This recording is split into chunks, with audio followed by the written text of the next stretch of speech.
Leyendas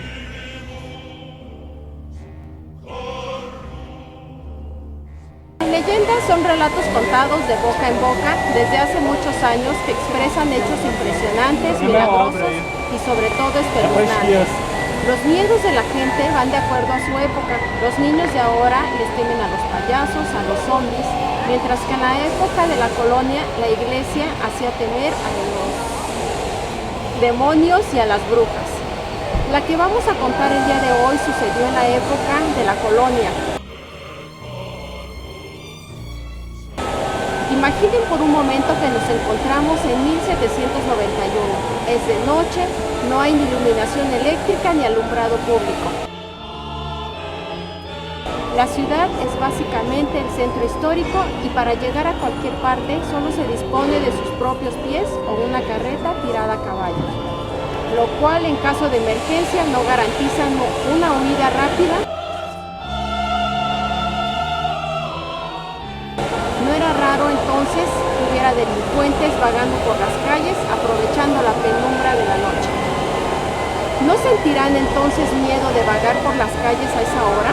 Si de por sí uno hoy en día teme a pesar de la luz pública, imagínense en ese entonces. Todo esto hacía que cualquiera se sugestionara y sospechara del más mínimo movimiento o ruido, temiendo un atraco o un secuestro. En esta época la sociedad dependía casi 100% de la religión y tanto se realizaban ceremonias como se satanizaba a lo que no era católico o inexplicable, y con esto me refiero a poderes especiales que podían controlar a la naturaleza o a lo sobrenatural.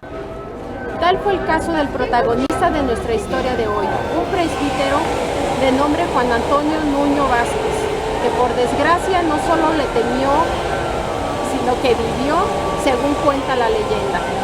Se encontraba dicho individuo caminando cuando alcanzó a distinguir un peculiar personaje que le pidió hacer la caridad de una confesión no muy lejos de ahí.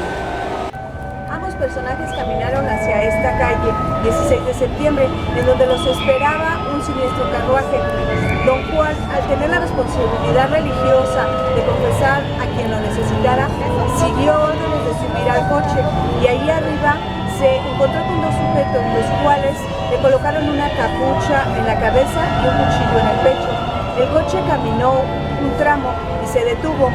Don Juan advirtió a los hombres que no podía hacer la confesión en tales condiciones, pero la liberación le fue negada y fue amenazado de muerte si no cumplía con su misión, por lo que la llevó a cabo.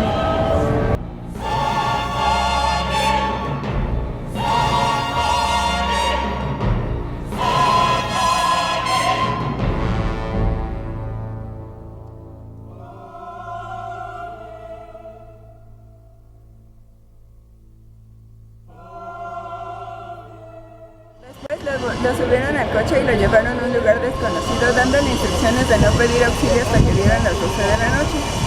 Acatando instrucciones, temiendo por su vida, hasta las 12 de la noche llamó por auxilio y unos transeúntes lo auxiliaron y lo llevaron aquí, al Museo de las Culturas, que era en su entonces la Casa de Moneda.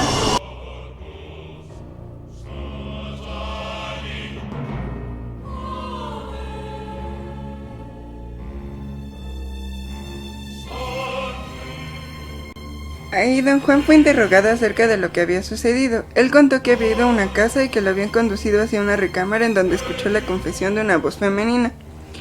La gente que lo escuchó estuvo averiguando a qué casa lo pudieron haber llevado. El relato del suceso se diseminó por la población y varias personas empezaron a sacar sus conclusiones.